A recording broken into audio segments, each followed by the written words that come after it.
Buenas tardes a todos. Vamos para mais uma live de espanhol e hoje o nosso conteúdo está muito legal. A gente vai ver muitas coisas interessantes e vamos também aprender, mais uma vez, a resolver as questões do Enem de língua espanhola. Então, a gente vai conseguir aí fazer essa atividade com mais precisão, com mais delicadeza, para a gente ter um bom aproveitamento nas questões. Então, hoje, o nosso conteúdo vai abordar a identificação do tema desse texto do Enem, a ideia principal e também os tópicos temáticos, ou seja, tudo que estiver envolvendo, né, a identificação desse texto vai ser interessante para nós, porque a gente vai conseguir compreender melhor e entender melhor o sentido desse texto para a correta resolução das questões. Além disso, a gente também vai aprender a identificar as informações implícitas a esse texto para facilitar na resolução e também as inferências que a gente pode fazer a partir de alguns elementos que são fundamentais dentro do texto, como, por exemplo, a referência de onde esse texto foi tirado, o título, o formato desse texto. Então, tudo isso vai nos ajudar a compreender melhor, sem precisar estar traduzindo todas as palavrinhas, como a gente já comentou nas outras lives, tá certo? Então, o nosso conteúdo de hoje, ele vai estar dentro da competência 2, né, que é a competência de língua estrangeira moderna, e nós vamos trabalhar a habilidade 5, que seria a habilidade de associar vocábulos e expressões de um texto em língua estrangeira moderna ao seu tema. Então, essa habilidade nos permite fazer uma leitura bem feita desse texto e resolver as questões corretamente. Então, vamos lá. Começando o nosso conteúdo. O que seria, então, interpretar um texto, certo? Essa é a principal função, né? A principal informação que a gente precisa ter para que a gente consiga compreender esse texto direitinho, fazer uma boa avaliação desse texto e conseguir resolver as questões da melhor forma possível. Então, vamos lá. Entender palavras, né? Vou fazer alguns questionamentos para vocês. Entender palavras é a mesma coisa que entender um texto? A gente vai ficar com essas perguntinhas aí na nossa cabeça para desenvolver durante toda a aula. Outra pergunta. O que fazemos quando não entendemos todas as palavras do texto? Né? O que é que a gente pode fazer aí como estratégia para nos ajudar nessa dificuldade? Então, vamos pensar direitinho nisso aí. E o mais importante de tudo, certo? É importante compreender que a interpretação de um texto vai muito além da tradução palavra por palavra, que é isso que eu já venho abordando com vocês em todos os materiais de espanhol. Não significa dizer que se você conhece todas as palavras da língua espanhola, que você vai conseguir compreender o texto corretamente. Por quê? O texto é um emaranhado de palavras, né? Essas palavras estão conectadas para dar um sentido com relação àquela temática. Por isso, a gente precisa compreender as palavras dentro do contexto, certo? Não significa que a gente, sabendo o significado de todas elas separadamente, a gente vai conseguir entender o texto. Por isso que é tão importante a gente se armar mesmo, né? A gente se munir de materiais, de leituras, de ferramentas que possam nos ajudar a compreender essa língua espanhola. É isso que vai fazer com que a gente se aproprie melhor dessa temática, dessa leitura. Combinado? Então, vamos lá. Antes de passar para a identificação dos elementos, eu vou ver aqui quem já chegou. A Sukuna já chegou, né? Tudo bom? Oi, tudo bem? Você é um novo aluno? Seja muito bem-vindo, tá? E as nossas aulas de espanhol são muito proveitosas. A gente consegue ver bastante aqui os conteúdos relacionados à temática e a gente vai conseguir juntos, tá? Outra coisa, gente, eu queria aproveitar para fazer um convite para vocês, certo?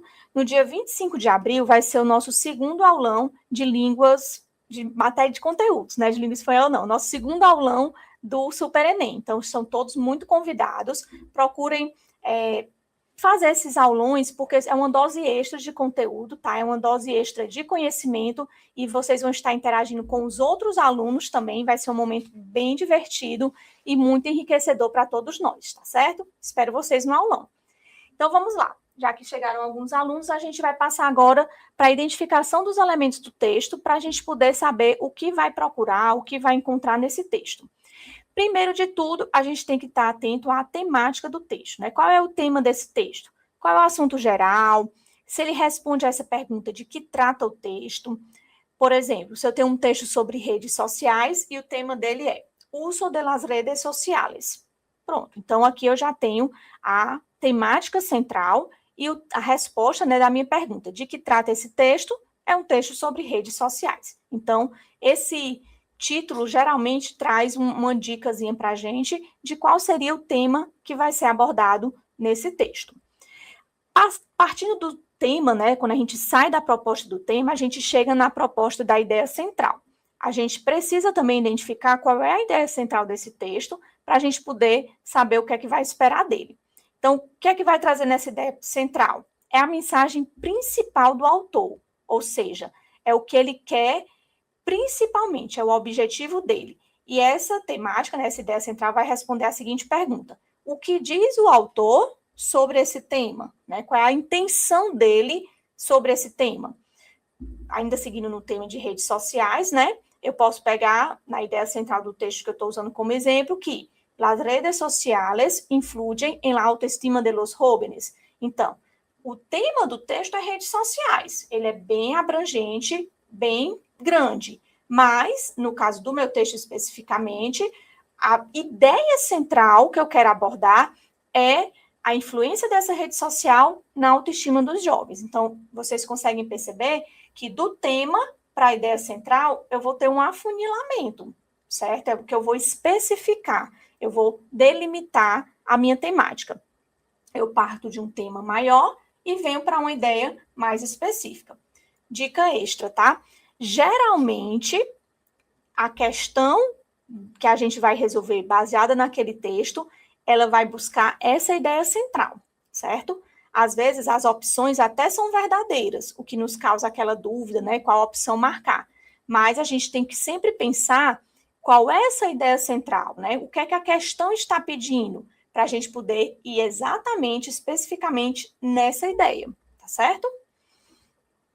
Além da temática central e das ideias principais, a gente vai ter também as ideias secundárias, que são aqueles detalhes, aqueles complementos que vão sustentar a ideia central. Por exemplo, nessa temática, né, que a gente abordou aqui agora, de uso das redes sociais e da influência na autoestima. Aí eu poderia ter comparação com outros, né, comparação de um jovem com outro jovem, os filtros digitales, que são aquelas máscaras, né, vamos dizer assim, bem entre aspas, que a gente usa no Instagram, em algumas redes que modificam o nosso formato de rosto, modificam a cor dos olhos, modificam a iluminação do nosso rosto. Então, esses filtros também influenciam na nossa autoestima. Por quê? O que eu vejo no espelho não é a mesma coisa que eu vejo na rede social. Isso acaba deturpando um pouco a ideia da própria imagem, né? Por isso que é uma problemática. E também outro tema que estaria dando suporte nessa ideia principal, la presión social. Então, a pressão social que é feita na rede social é bem mais intensa do que a pressão feita no dia a dia, no cotidiano desses jovens. Então, são várias outras temáticas em torno do tema da autoestima, né, da influência que a rede social tem na autoestima do jovem, mas que também vão corroborar com essa ideia principal, né, vão fazer com que a ideia principal seja melhor desenvolvida. Geralmente, essas ideias secundárias, elas vão trazer opiniões de especialistas, vão trazer dados de pesquisas, que é justamente para dar essa fundamentação, né, para embasar o conteúdo da ideia central, ok? E além desses três, né, que a gente já citou, o tema central, as ideias principais e as ideias secundárias, a gente vai ter também as informações que estão implícitas. Por exemplo, que é o que não está dito diretamente, né? Precisa ser deduzido. Por exemplo, Juan dejó de salir depois de receber comentários negativos. Então, o que é que está implícito nessa frase, se essa frase viesse no meu texto? Que o Juan se sentiu afetado emocionalmente pelos comentários. Então, se eu estou falando da influência da rede social na autoestima dos jovens, eu estou falando sobre essa comparação, sobre esses filtros, e eu chego no meu texto e digo uma frase dessa, a relação que eu posso fazer é de que o Juan, ele deixou de sair, né, ele deixou de se relacionar socialmente por causa dos comentários que recebeu na rede social, que é justamente esses comentários afetaram a autoestima dele. É como se fosse essa informação implícita, é como se fosse uma comprovação prática, efetiva, do que foi dito pelo texto, né, de todas as informações que foram ditas no texto, ok?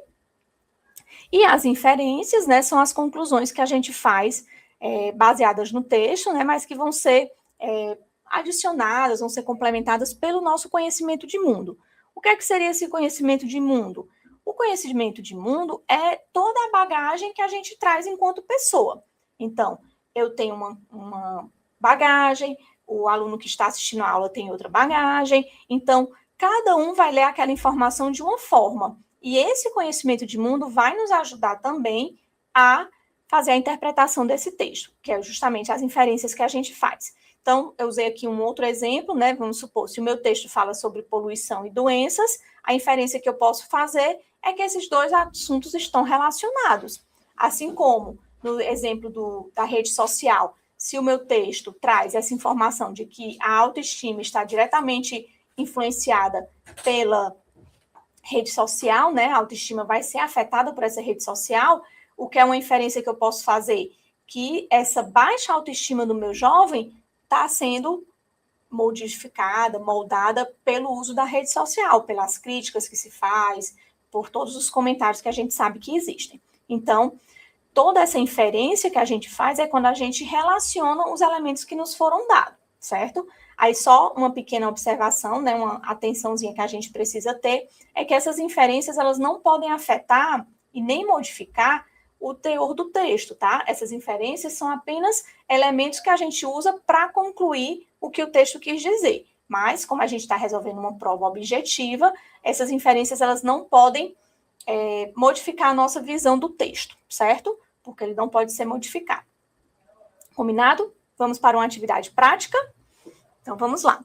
Eu coloquei aqui justamente, né, o texto que eu utilizei para preparar essa aula.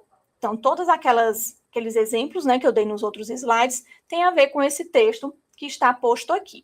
É um texto que foi disponibilizado num sítio, né, num site de internet, e fala sobre a questão da relação, né, entre as redes sociais e a saúde mental dos adolescentes. Como eu já venho falando em outras aulas, a principal dica, né, vou repetir aqui para o nosso aluno novo, é que a gente faça a leitura em língua espanhola, para a gente não perder tempo tentando traduzir palavra por palavra, tá certo? Então, a gente vai fazer a leitura em espanhol, tentando ali entender o máximo possível, e o que a gente não conseguir entender realmente, a gente faz uma marcaçãozinha embaixo da palavra, só para a gente poder ter um pouquinho mais de atenção, caso seja necessário. Combinado? Então, vamos lá. Redes sociales e la salud mental de los adolescentes. Deixa eu só colocar aqui um pontinho para poder ficar mais fácil das meninas verem, as intérpretes. Então, vamos lá. Los adolescentes están pasando mucho tiempo en las redes sociales y en línea. 45% de los adolescentes admite usar el Internet casi constantemente. Desafortunadamente, todo este tiempo que pasan en sus celulares puede afectar negativamente a su salud mental. Por ejemplo, estudios demuestran que estudiantes de octavo grado que pasan 10 horas o más a la semana en redes sociales son 56% más probables de reportar no ser felices que aquellos estudiantes que pasan menos tiempo en línea. Y las redes sociales como Snapchat, Instagram, Twitter y Facebook están asociadas con mayor ansiedad, depresión, soledad, peor sueño e uma imagem corporal negativa, que é justamente a questão da autoestima, né? Quando a autoestima se vê afetada por causa desses conteúdos e comentários em linha, né? Como a gente costuma dizer, online. Então, a temática principal, né, como a gente viu anteriormente, seria essa questão da relação entre as redes sociais e a saúde mental dos adolescentes. Todos os parágrafos, todas as informações que a gente vê aqui no texto, eles vão corroborar com a ideia central do texto, que seria a questão da grande quantidade de tempo que esses jovens estão passando diante das telas, e isso afeta diretamente o seu emocional, né, a sua saúde mental. Vamos passar, então, agora para algumas perguntinhas, né, para a gente entender como que seria abordado essas temáticas que a gente viu no início da aula dentro desse texto que eu coloquei como modelo, ok? Vamos juntos. Eu fiz 4 perguntinhas. ¿Cuál es el tema del texto? ¿Cuál es la idea central del texto? Pedir também para identificar um tópico temático e identificar que informação está implícita. Então, vamos pensar um pouquinho, né? Vamos tentar aí lembrar quais são essas informações e, baseado nesse texto, a gente vai responder essas 4 perguntinhas, tá certo? Então, vamos lá. Primeiramente, o tema do texto, né? O tema principal do texto vai ser, efetivamente, as redes sociais. Em espanhol, redes sociales. O tema principal é aquele foco, aquele direcionamento central de toda a história, de tudo que a gente está lendo. Então, nesse caso, são as redes sociais como um todo. Lembrem que eu falei no começo da aula que o tema seria aquela parte maior, né? Aquela parte maior do funil onde entra muitas informações. Então, nesse caso, a gente tem as redes sociais como tema central, que vai trazer todas as outras complicações, né? Todas as outras temáticas. Quanto à ideia central do texto, no caso desse texto que a gente utilizou como exemplo, seria o quê? El efecto de las redes sociales en la salud mental de los jóvenes. Então, se lá nos exemplos das questões, né, dos slides, eu coloquei relacionada à autoestima, esse texto já traz uma relação à saúde mental. Então, o funil continuou lá em cima o mesmo, né? O tema central continua sendo a rede social. Lá eu afunilei para a questão da autoestima e aqui eu afunilei para a questão da saúde mental, que é uma outra abordagem, é uma outra ideia central, certo? Com relação aos tópicos temáticos, a gente pode identificar que os trastornos causados por el uso excesivo de las redes vão causar esses problemas mentais, né? Essas dificuldades de relacionamento entre os jovens. Então, esse é o principal tópico temático desse texto que a gente utilizou como exemplo. E quanto à informação que está implícita dentro desse texto, né? O que está ali, que eu preciso olhar com um pouquinho mais de atenção, seria o quê? Né? Qual é a conclusão que eu chego a partir dessas informações que o texto me deu? Com o tema, com a ideia principal e com as ideias secundárias. Quanto mais tempo você passa em las redes, maior é o impacto na saúde mental de los jóvenes. Então, eu tenho o quê? Que se os jovens passam muito tempo nas redes sociais, quanto mais esse tempo se arrasta, né? Quanto mais esse tempo aumenta, mais aumenta também os casos de saúde mental, né? De problemas de saúde mental entre os jovens. Então, essa informação ela está implícita, por quê? Porque eu relacionei os elementos que foram fornecidos pelo texto, ok? Então, vamos seguindo. Foi tranquilo responder as questões? Todo mundo entendeu direitinho? Todo mundo? Perfeito. Então, o que é que a gente vai pensar, né? A gente tem que identificar qual a melhor estratégia para fazer a compreensão desse texto, a gente tem que identificar como é que a gente vai fazer essas inferências e sempre relacionar o texto que foi dado pela prova do Enem com a questão. Por quê? Porque é o que a questão está pedindo que vai fazer com que eu identifique melhor a estratégia que eu vou utilizar e também como eu vou fazer essas inferências e identificar o tema da prova, certo? Então, para resolver as questões, a gente só vai fazer mesmo as inferências que forem necessárias, né? A gente vai tirar ali as conclusões do próprio texto, né? O que o texto nos oferecer de informação, a gente coleta para poder resolver a questão, tranquilamente. E, quanto a essas estratégias de leitura, né? Eu trouxe aqui algumas dicas para vocês, para a gente poder estar aí sempre atualizado com relação à forma melhor, né? A melhor forma de responder essas questões dentro do texto. Primeiro, né, a gente pode analisar, como eu falei para vocês inicialmente, todas as informações que estão expostas ali são possíveis de serem analisadas para nos ajudar que essa questão seja respondida com mais rapidez, com mais agilidade. Então, o que é que eu posso analisar? O título, a fonte, a imagem, se houver. Vocês lembram que quando eu comecei a fazer a leitura da questão, eu procurei logo saber onde era que ela tinha sido publicada, se era um site de algum profissional de saúde, né, alguma temática de saúde, ou se era um informativo, ou uma rede social mesmo, que estava fazendo alguma campanha sobre aquilo. Então, essas informações todas podem nos ajudar. Tanto a imagem, se houver, né, porque a partir dos elementos da imagem a gente consegue identificar bastante coisa, né, do que esse texto vai trabalhar. A fonte também, né, onde ele foi publicado, e o título principalmente, porque o título vai ser como se fosse um grande resumo de tudo que a gente vai encontrar dentro do nosso texto.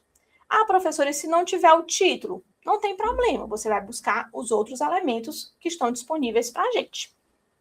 Outra dica, né, outra estratégia bem interessante é ler bem o enunciado. Por quê? Primeiro que o enunciado vai estar em português, né? A prova do Enem tem essa característica de trazer o texto em língua estrangeira e a questão em língua portuguesa. Isso já facilita. E quando eu leio o enunciado, eu consigo identificar o que a questão está me pedindo. Então, se eu tenho uma ideia principal e duas ideias secundárias, e o enunciado me fala sobre essa ideia secundária que foi citada prioritariamente, né, primeiramente, eu posso focar a minha leitura ali, naquelas informações que estão ali naquela ideia secundária, porque eu estou vendo que é aquilo ali que a minha questão quer. Então, se teve uma palavra lá na introdução, lá na ideia central, que eu não consegui entender direito, eu não preciso me estressar muito, não. Eu já passo adiante e vou em busca da informação que eu preciso, tá certo? E também, sempre que você fizer a leitura do texto, né, se você não souber o significado de alguma palavra, você vai fazer essa tentativa de entender o contexto. Não conseguiu? Ignora essa palavra, deixa ela só marcadinha e continua fazendo a leitura, ok? Antes de passar para as questões, eu vou reforçar com vocês que o nosso próximo aulão vai ser no dia 25 de abril, as inscrições já estão abertas e é um ótimo momento de interação, de comunicação com os professores. A gente também vai ter uma informação muito importante, né? Nesse segundo aulão, né, além de redação e linguagens, a gente vai ter história e geografia, uma base completa, né, para a gente entender o contexto do mundo e fazer uma boa prova do Enem. Com relação aos aulões, né, a gente vai fazer sempre esse foco no interdisciplinar. A gente vai sempre interagir uma ou mais disciplinas para que essa aula fique mais comunicativa e fique mais atrativa para vocês. Então, é uma ótima oportunidade de aprender bastante e interagir também com os professores e com os demais colegas. Sejam todos muito bem-vindos e participem do nosso aulão, não percam. Então, vamos passar aqui para a nossa primeira questão, certo? Eu peguei uma questão do Enem de 2025 e foi o último que a gente teve, né? A última edição que a gente teve. E a gente vai ter aqui um texto em formato de poesia, né? Como é que a gente consegue identificar? Porque ele está todo dividido em versos, né? São versos curtinhos. A gente também tem uma divisão de 2 estrofes. E isso facilita bastante na nossa compreensão. Por quê? Tanto é um texto mais curto, como é um texto que tem frases mais curtas e também elementos mais fáceis de identificar. Infelizmente, ele não tem um título, né? Mas a gente, além do formato do texto, a gente tem também aqui a referência, né? Que é um texto bem recente, ó, foi publicado em 2024, é só um fragmento, então isso quer dizer que o texto é bem maior do que isso aqui, e é um texto do Nacho Vegas, foi publicado num site da internet, né? laigueira.net. Então, vamos lá. Começando, então, pela leitura do texto, lembrando sempre a leitura em espanhol. Combinado? Vamos lá. ¿Dónde está nuestro pan, patrón? ¿Dónde quedó todo ese dinero? ¿Lo tiene oculto bajo el colchón? ¿O lo escondió en otro sucio agujero? Yo tengo un tapiés, dice Juan Luis. Yo tengo un Antonio López, dice Jaume. ¿Quién de los dos sabrá decir quantos muertos tiene a suas espaldas? Então, a gente percebe aqui o uso dos pontos de interrogação, né? Que em espanhol a gente tem essa particularidade dos pontos virem um de cabeça para baixo no início e o outro normal no final da frase. Então, a gente percebe que esse texto ele é cheio de perguntas, né? Como se ele estivesse fazendo uma provocação, né? Tentando fazer ali um questionamento, provavelmente a esse patrão, né? Sobre a exploração, sobre o dinheiro que está sendo tirado dos trabalhadores. Então, vamos à questão para a gente saber o que é que esse texto vai querer. Ele diz assim, na letra da canção Polvorado, então a gente já identificou que se trata de uma canção e que o nome da canção é Polvorado. Por mais que a prova do Enem não tenha trazido esse título ali em cima, porque é só um fragmento, a própria questão já nos informou. Na letra da canção Polvorado, ao apresentar as reflexões do eu poético, o cantor espanhol Nacho Vegas, então, a partir da questão, o que é que eu preciso saber? Quais são as reflexões do eu poético? Quem é esse eu poético, professora? É aquele que está fazendo as perguntas, certo? É como se fosse a pessoa que principalmente fala dentro do texto, que no caso é uma poesia, né? Como se fosse uma música, uma canção. Então, vamos ver as opções para a gente saber o que é que a gente vai procurar lá no texto. Ele diz assim, o eu poético, né? Vai refletir com relação a quê? Ele vai demonstrar o orgulho dos trabalhadores para com artistas de referência, vai criticar a postura dos patrões frente aos direitos dos trabalhadores, vai apresentar propostas para diminuir as desigualdades sociais, vai evidenciar o diálogo horizontal entre patrão e trabalhadores, ou vai questionar a insalubridade do ambiente de trabalho. Percebam que, a partir de todas essas informações, a gente consegue entender que o texto ele vai trazer esse sentido mesmo de reivindicação, né? São trabalhadores lutando, reivindicando por melhores condições de vida, de trabalho. E eles questionam, né? Esse eu poético ele vai questionar o patrão com relação a essas condições de trabalho. Tanto que ele fala do dinheiro, né? Se o dinheiro está escondido embaixo do colchão, ou então se está em outro sujo agorreiro, né? No lugar sujo, escondido. E ele fala também de algumas obras, né? Como Tapies, o Antônio Lopes. Então, são obras de arte caríssimas, né? Que sempre são compradas por valores muito altos, e ele meio que deixa subentendido que esses valores, né, são extraídos, são feitos, né, adquiridos a partir da exploração dos trabalhadores. Então, quando ele fala quantos muertos tiene a suas espaldas, seria nesse sentido de quantas pessoas ele teve que carregar, né, nas costas essas mortes devido à exploração, né, devido à falta desses direitos dos trabalhadores. Então, quando a gente responde essa questão, a gente percebe que o eu poético, né, a principal fala desse texto vai criticar a postura dos patrões frente aos direitos trabalhistas. Ele fala, sim, né, do orgulho dos trabalhadores, mas não é esse o ponto central, né, de reflexão do eu poético. Ele não apresenta propostas para diminuir as desigualdades, ele apenas fala sobre essas desigualdades, né, que uns têm condição de comprar obras de arte valiosíssimas e outros não têm nada, né, não conseguem nem sequer sobreviver, vão morrendo pelo meio do caminho.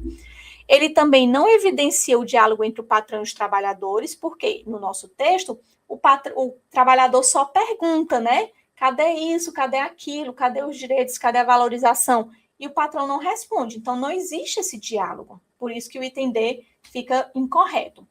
E na letra E, a gente vai ter um questionamento com relação à insalubridade do ambiente de trabalho.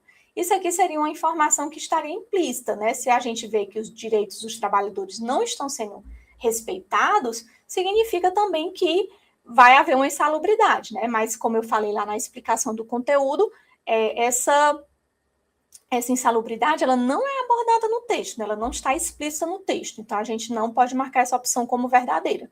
Então, a gente fica com a questão da crítica, né, a postura dos trabalhadores diante desses direitos dos trabalhadores.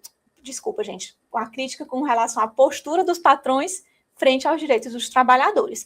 Por quê? A gente percebe que a exploração é tamanha que eles nem se importam se essas pessoas estão vivendo bem, se estão sobrevivendo ou não, se estão morrendo ou não, e isso vai acabar prejudicando os trabalhadores, ok? Dúvidas? Oi, Thales, tudo bom? Prazer ter você aqui com a gente, tá? Saudades. Então, podemos passar para a segunda questão? Vamos lá. Também do Enem de 2025, tá? E esse texto ele já vai ter uma outra estrutura, né? Um texto mais corrido, né? Um texto mais cheio de informações, mas tem também o título aqui em cima, né? Que a gente colocou em negrito, e tem também a referência, como a gente sempre aborda, né? A questão da referência e a importância dessa referência. Também é um texto bem recente, tá? De maio de 2024, isso é bem interessante, porque são temáticas mais próximas, né, da nossa atualidade, e a gente vê que também foi publicado na internet, a gente está aqui, né, disponível em Escribir Bien e Claro, então provavelmente uma página jornalística, né, onde as pessoas escrevam textos, e o título diz assim, Guagua, las palavras também migram. Então, a gente vê aí uma palavra que não é tão conhecida, a gente não consegue identificar o significado logo de cara, mas a gente vê que o texto vai falar sobre isso, ó. As palavras também migram. Então, ele quer dizer o quê? Que as palavras se movimentam, né? Ele compara as palavras com o sentido de transferência de pessoas, né? Que seria uma migração, emigração ou imigração. Então, passamos à leitura do texto em espanhol, não esqueçam. E a gente vai aqui tentar identificar o máximo possível o que a questão vai nos pedir sobre essa palavra guagua, né? Que não é tão comum, não dá para identificar o sentido. Então, vamos lá. Poucas palavras del idioma castelhano despiertam tanto interesse e assombro como guagua.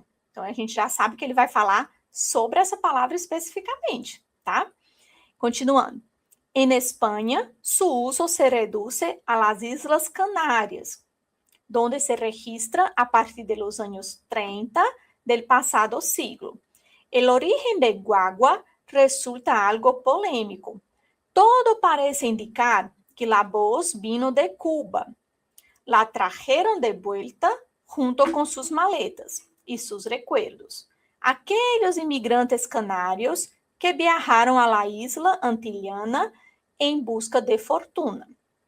Recientemente, en Lanzarote, las autoridades acuñaron guaguismo, entre comillas, para potenciar el uso del transporte público y han solicitado a la Real Academia Española que introduzca dicho término en el diccionario.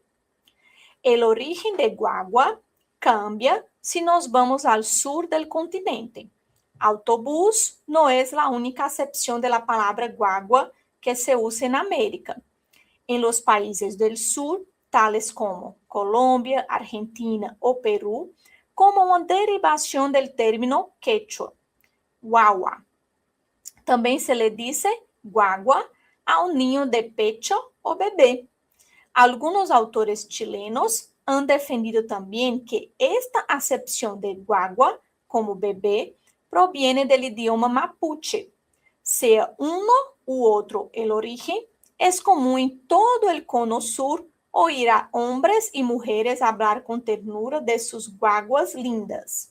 Então, a gente percebe, né, aqui, que o texto inteiro vai falar dessa palavra guagua, né? E quando ele fala no título que as palavras também migram, ele quer dizer o quê? Que essas palavras, dependendo do local, né, do país, da região, do continente, essas palavras também vão se movimentar. Em alguns lugares vai querer dizer uma coisa, em outros lugares vai querer dizer outra. E assim como a língua portuguesa, a língua espanhola também vai ter as suas particularidades de acordo com a região.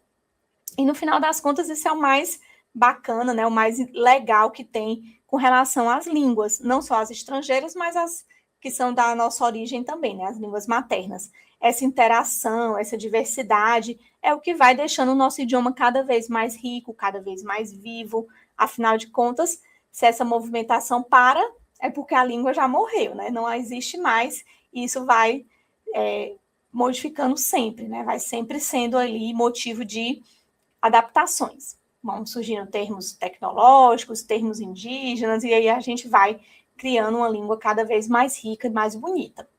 Então, vamos passar para a questão, para a gente saber o que é que a questão vai pedir e voltar lá no texto para buscar essa informação, tá certo? Ele diz assim: ao abordar a trajetória da palavra guagua, o texto destaca o quê, né? Então, vamos lá ver aqui qual é a identificação do texto com relação à palavra guagua.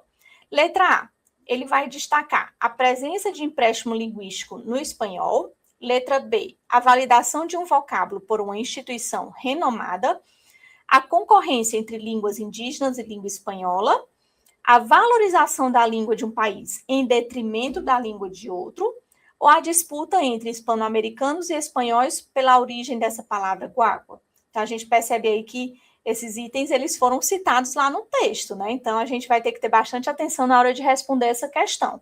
Por quê? Algumas informações estão presentes no texto, só que não são relacionadas à questão da trajetória da palavra guagua.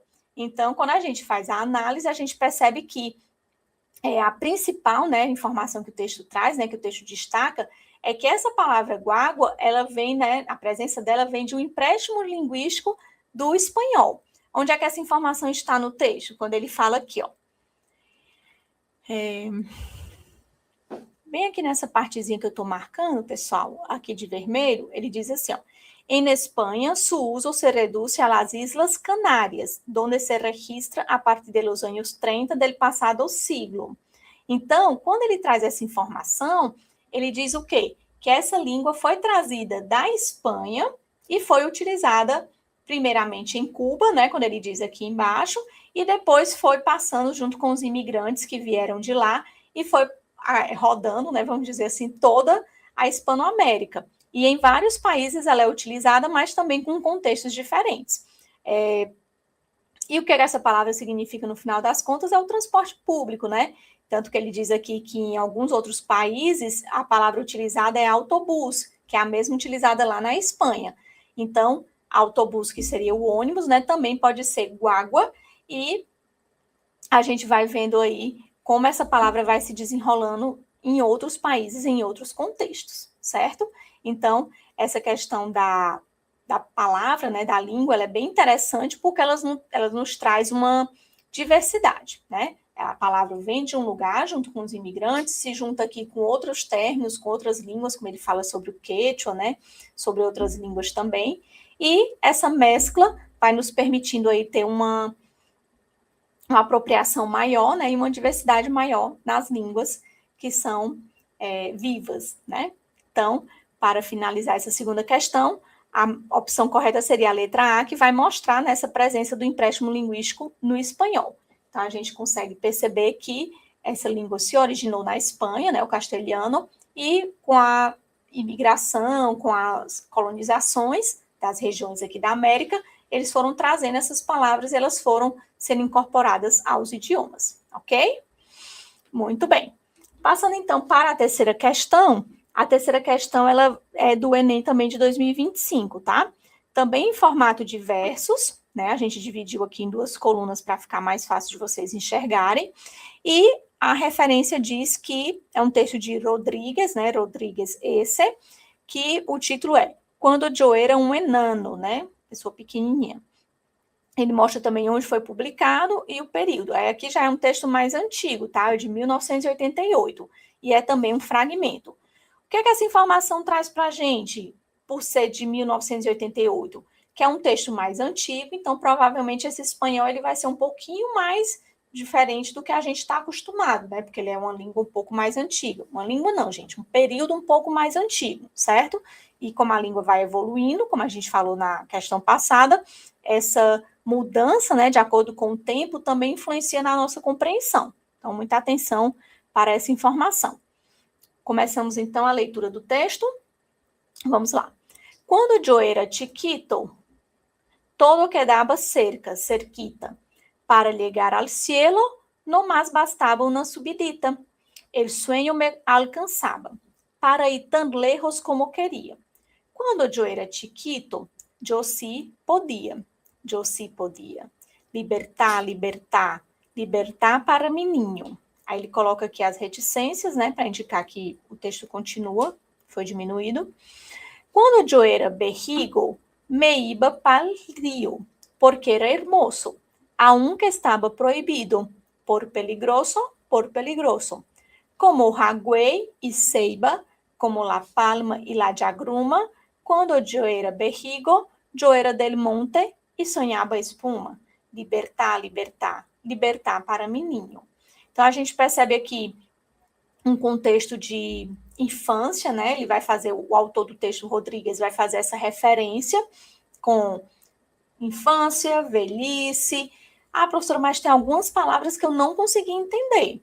Não tem problema. Lembrem da estratégia que a gente utilizou, que eu expliquei nos slides anteriores. Quando você não consegue identificar o significado da palavra de primeira, a gente deixa ela ali em stand-by, deixa ela ali quietinha e a gente vai tentar entender o texto como um todo. Então, vamos lá na questão para saber o que o texto vai pedir da gente. Ele diz assim: o recurso que caracteriza essa letra de canção como um relato das memórias do eu poético é o uso de. Percebam que essa questão ela não vai pedir em nenhum momento o significado das palavras que a gente não entendeu, certo? A única coisa que a questão quer saber da gente é quais foram os recursos utilizados pelo escritor, pelo autor do texto, para dar esse sentimento, né, de memória, de lembrança, de recordação, porque no final das contas é isso que vai importar para a questão, né? Quais foram os recursos utilizados para dar essa impressão, né, de um relato de memória do eu poético. O eu poético, lembrando, é aquele que fala dentro do texto, né, que vai fazer a representação da fala daqueles versos. Então, vamos só fazer a leitura das opções para a gente poder voltar lá no texto. Aí ele diz assim, quais são os recursos, né? Foi o uso das palavras no grau diminutivo? Foram os adjetivos na descrição da paisagem? Foram os vocábulos relacionados à fauna cubana? Foram os verbos no pretérito imperfeito do indicativo? Ou foram as marcas linguísticas de uma variedade caribenha? Então, todos esses elementos é o que a gente vai buscar lá no texto, para identificar qual deles é utilizado no relato das memórias, que no caso seria os verbos no pretérito imperfeito do indicativo. O pretérito perfeito, pessoal, é o mesmo tempo do português, tá? A mesma função, as mesmas terminações, os mesmos usos, e a própria forma de conjugação do imperfeito é parecida com o português também. Só vai ter uma diferençazinha. Vamos ver se vocês identificam. Quando eu digo assim, ó, quedaba, bastaba, estaba, que mais? Era. Então, no português, a gente diz ficava, bastava, era, fica igual, né? Podia, fica igual, estava. Então, esse tempo verbal no pretérito imperfeito é o que vai indicar que eu estou falando de um tempo passado, de uma memória, que é aquele tempo da afetividade, né? Quando começam as histórias, né, infantis. Era uma vez, ou então, quando eu era criança. Então, todos esses elementos utilizados vão nos indicar que eu estou falando de um relato, eu estou fazendo uma recordação do período da minha infância. E ele vai fazer aqui a relação, né, de quando era pequenininho e quando era velho. E percebam que tem uso de diminutivo, como a questão falou, tem descrição de paisagem, tem descrição de fauna, mas nada disso é utilizado com a intenção de nos mostrar um relato do passado, né? Um relato das memórias. O que vai determinar realmente que eu estou fazendo um relato do meu passado com esse texto é o uso do pretérito imperfeito do indicativo. Então, esse é o principal elemento, é o principal recurso do texto para nos indicar que é um relato de memória. Então, nesse caso, a gente fica com a letra D, ok? Passamos, então, à questão 4. A questão 4 é maravilhosa, né? Porque, em vez de ser um texto corrido, a gente já vai ter aqui como se fosse uma tirinha, né? Um desenho, uma chargezinha para a gente poder identificar.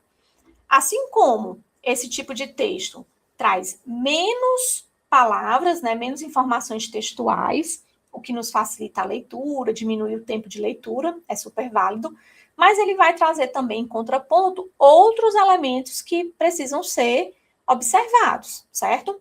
Quais são esses outros elementos? São elementos visuais, são elementos expressivos. Então, todo esse contexto do desenho, ele precisa ser observado, sim. Os balões, né? Esses formatos de balões aqui, você saber o direcionamento, para que lado está direcionado esse balão, para saber quem está falando, quem está pensando, quem está refletindo, quem está gritando. Então, tudo isso dentro da imagem vai ser levado em consideração, certo? Todos esses elementos, todas essas ferramentas, elas precisam ser analisadas corretamente. Eu vou só passar aqui para a questão, para a gente ver o que a questão pede e facilitar um pouco mais a interpretação do texto. Ele diz assim, ó, na charge, a diversidade linguística está representada pelo uso de. Então, a gente já sabe que é uma charge e que vai abordar a temática da diversidade linguística. Assim como na questão da palavra guagua, né, que a gente também fez essa relação entre o significado da palavra na Europa, né, na Espanha, nos países da América, a gente vai ter também aqui mais uma questão que vai abordar a diversidade linguística. Então, o que é que a questão quer saber? Se essa diversidade linguística está representada pelo uso de estruturas verbais com valor de futuro, por expressões idiomáticas características de uma região específica, pelo uso de advérbios característicos do repertório vocabular dos jovens, já que a gente viu pela tirinha que o rapaz é jovem, né? O personagem principal é jovem, ou então pelo uso de marcas da oralidade expressas na representação escrita da fala, ou então por enunciados interrogativos em situação comunicativa com o interlocutor, certo? Então, a função principal, né, o ponto principal que a questão está pedindo para a gente é para a gente analisar a diversidade linguística e saber como ela está sendo representada nessa charge. Vamos voltar lá para a gente poder analisar. O que a gente está vendo nessa imagem, né? Um fundo aqui bem cinza, né? Bem neutro, vamos dizer assim. Um jovem, né? A gente percebe pela expressão que ele está assim meio cabisbaixo, né? Um pouco para baixo, como a gente costuma dizer, bem desinteressado, né? O olho assim um pouco caído, a roupa também um pouco desleixada. Por esse sinalzinho aqui, ó, esses dois tracinhos aqui no desenho, né? Não sei como é que as meninas vão interpretar aí na Libras, mas esses dois tracinhos, eles também indicam como se fosse uma questão corporal, né? A própria postura do jovem é como se ele tivesse assim um pouco curvado, né? Um pouco debilitado, vamos dizer assim, né? E algumas informações. A gente tem aqui um balão, inicialmente, né, com uma pergunta. Percebam que tem um ponto de interrogação no começo, como eu falei antes, e o ponto no final. E ele diz assim: que van a hacer en el cole, que seria uma abreviação de colégio, né, para el Dia de la Paz. Então, alguma pessoa pergunta, né, sobre o Dia da Paz e pergunta para esse jovem, que ele está assim bem triste, desanimado, né? E ele responde assim: vamos a soltar uma paloma aí. Assim, bem despreocupado. E a pessoa pergunta mais uma vez, né? Essa pessoa que a gente não sabe quem é, porque essa pessoa não aparece na imagem, né? No desenho. Ela diz assim: e luego, tipo assim, e logo, e depois disso, né? Depois que soltar a paloma. Aí ele responde: yo que sé, luego vamos a corrê-la, certo? Percebam que todas as duas falas do rapaz, do jovem, elas não estão com o espanhol escrito de forma correta, certo? A gente diz vamos e não vamos. A gente diz soltar com L e não com R. E nessa parte aqui de baixo, ele junta alguns elementos, né? Esse yo que sei daqui é como se ele quisesse dizer eu que sei, né? Tipo assim, yo que sei. São três palavras separadas aí, que ele juntou numa só. Luego é depois, né? Vamos, ele escreve de novo, fala de novo sem o S, né? Vamos. E essa parte aqui de baixo seria como se fosse correr lá, né? Que é tipo pegar ela de volta, né? Pegar a paloma de volta, a pomba, né? De volta, que é a pomba branca que simboliza a paz, que é um símbolo mundial. Quando ele utiliza essas expressões, a intenção comunicativa, né, dele fica bem debilitada, vamos dizer assim, a gente fica até difícil de entender. Ah, professora, é porque eu não sei espanhol? Não, é porque a forma como ele está falando está cheia de gírias, cheia de elementos do dia a dia, né, do cotidiano, e isso dificulta a nossa compreensão. Os primeiros balões, né, esses do lado de cá, que são os de fala de uma pessoa que não está representada no desenho, essas duas falas não, elas já são um pouco mais formais, né? A gente consegue entender praticamente todas as palavras. A parte do jovem é que a gente tem um pouquinho de dificuldade para compreender. Então, vamos voltar lá na questão. A questão da diversidade linguística, então, na charge, vai ser representada pela questão da fala do jovem, da resposta que ele dá. Porque a gente vai perceber que ele vai utilizar muitas gírias, né? Muitas marcas orais, ele junta as palavras, ele corta o S do final do bamo, né, que em vez de bamos ele diz bamo. Então, toda essa marca da oralidade expressa na representação escrita da fala é que vai nos indicar a diversidade linguística utilizada nesse contexto. Então, a gente consegue perceber que a forma como a gente fala, principalmente os jovens, né, a gente percebe isso na língua portuguesa também, essa forma de falar, mais próxima do cotidiano, do dia a dia, acaba criando, né, desenvolvendo uma nova diversidade linguística, que seria como se fosse um vocabulário mais simples, né, um vocabulário mais junto, que eles vão juntando ali os elementos, né, da frase para poder transformar como se fosse uma palavra só. E esse movimento, né, linguístico de diversidade também vai nos afetar na escrita, porque em algum momento a gente passa a transpor do oral para o escrito. Como, por exemplo, a palavra você, né, do português. Não vou nem pegar assim, os mais antigos, que a gente sabe que essa palavra antigamente era bem grande, mas atualmente os jovens, principalmente nas redes, né, tanto o WhatsApp como Instagram, devido à agilidade, né, a pressa em escrever, em digitar, já se usa muito a abreviação, né? Em vez de você, a gente usa só VC. E isso é um movimento natural, certo? Essa língua vai evoluindo, vão surgindo novas diversidades e a gente vai chegando a palavras cada vez mais curtas. Antigamente, no início da língua portuguesa, a palavra utilizada era vossa mercê, né? É uma palavra bem grande. E quando a gente vai ter na evolução, ela vai diminuindo e chega a você. E daqui a alguns anos, quem sabe, a gente vai começar a enxergar, né, e ver essa palavra, a sigla, né, essa abreviação VC, como a forma de dizer você. Vamos dizer assim, mais ou menos oficialmente, né? Então, a forma do jovem falar acaba representando diretamente a diversidade linguística nessa charge. Combinado? Então, letra D de dado. Por último, mas não menos importante, a questão 5, também do Enem de 2025, já vai trazer um texto novamente, né, um texto completo, grande, com título, com referência, com parágrafos, então um textozinho completo para a gente fechar a nossa aula bem completinha. Vamos começar então pelo título, tá? Que é a generação alfa? Então, o nosso título ele já traz uma pergunta, né? A gente vê aqui o ponto de interrogação de cabeça para baixo e o ponto o ponto normal, né? No final, posicionado para cima. Só um minutinho, tá, gente? Que o computador aqui apagou a tela. Vê se não descarregou, Arthur. Mas, teoricamente, não está conectado, né? Hã?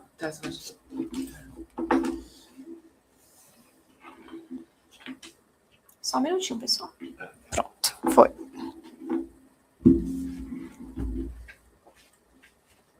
Então, voltando aqui ao texto. Só um minutinho. Ele aparecer. O título, então, que é a generação alfa, certo? Aí ele vai dizer: hacer cortes generacionales no es una ciencia exacta. Sin embargo, según un análisis de 2018 del Centro de Estudios Pew Research Center, analizar las generaciones ofrece una manera de entender cómo los acontecimientos globales y los cambios tecnológicos, económicos y sociales interactúan para definir la forma en que la gente ve el mundo. Y está claro cómo ve el mundo la próxima generación, a través de una pantalla. Antes, las generaciones se definían a partir de sucesos históricos o sociales importantes. Hoy se delimitan por el uso de determinada tecnología, le explica a BBC Mundo un psicólogo, docente, escritor y experto en el uso y abuso de las redes sociales. Ninguna de las generaciones anteriores será comparable a nivel digital con los alfa, que, como contraparte, serão a primeira a la que les serão ajenos muitos aspectos do mundo analógico. A gente vê que esse texto está disponível na página da BBC, né, na internet, bbc.com, também publicado em 2024, né, bem recente, e também é um texto adaptado. Então, pela temática, né, ele está falando dessa geração alfa, essa geração mais recente, né, que vai estar aí, ele cita, né, no texto como uma informação, uma ideia secundária, que essa geração vai ser a primeira que vai estar muito longe, né, muito distante do mundo analógico, que era o mundo que a gente vivia antes da tecnologia, aquele mundo sem celular, sem telefone que pode acessar a internet, né, e tudo mais. Todas essas informações que a gente já conhece. Então, esse texto ele vai trazer essa temática da geração, né, como ideia principal, e ele vai trazer o fundamento de vários pesquisadores, estudiosos, psicólogos, para fundamentar essa ideia que ele traz no título. Por isso que a gente vê, né, que a informação de ser um texto, né, publicado na BBC, que é um jornal, é uma informação muito importante, porque são dados científicos, dados que são fundamentados, que são consultados, né, sua veracidade, para poder serem publicados como informação naquela página. Então, apesar de ser na internet, a gente tem ali uma fundamentação teórica bem grande. Então, vamos à questão. Nesse texto, a expressão através de uma pantalha, né, ele bota entre aspas, porque ele está tirando essa expressão de dentro do texto, evidencia que a geração alfa estabelece com o mundo uma relação marcada pelo quê? Então, você não precisa entender todo o sentido do texto, todo o significado de todas as palavras. Você precisa entender o quê? Qual é a relação entre essa geração alfa e o mundo, né? Qual é a relação que a gente vai conseguir estabelecer entre esses dois universos? O universo da geração alfa e o mundo que a gente vive hoje, certo? Então, a gente tem aqui algumas opções. Seria, ele vai evidenciar nesse texto, essa expressão, através de uma pantalha. Ele vai evidenciar um conflito etário, uma efemeridade da tecnologia, uma dependência de recursos digitais, o valor dos acontecimentos sociais ou a indiferença em relação a fatos históricos. Então, todas essas informações estão lá no texto, mas a gente precisa saber a relação dessa expressão através de uma pantalha com a geração alfa e o mundo, né? Quando ele diz aqui, nessa parte aqui do texto, ele diz que essa geração, né, a geração alfa, ela vai ser a primeira geração, né, que vai ver o mundo através da tela. Então, essa informação aqui é fundamental, porque a gente vai procurar a relação a partir dessa expressão.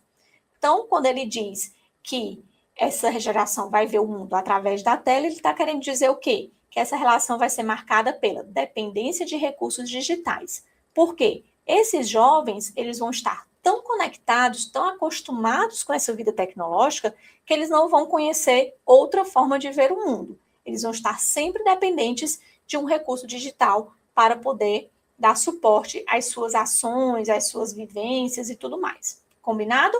Então, a gente finaliza aqui a resolução das questões. Aqui no final eu deixei o gabarito para vocês de todas as questões que a gente trabalhou hoje, tá? Das 5 questões. E só tenho a agradecer a presença de todos. Já estamos terminando a aula, tá? Muitas graças a todos e hasta a próxima classe.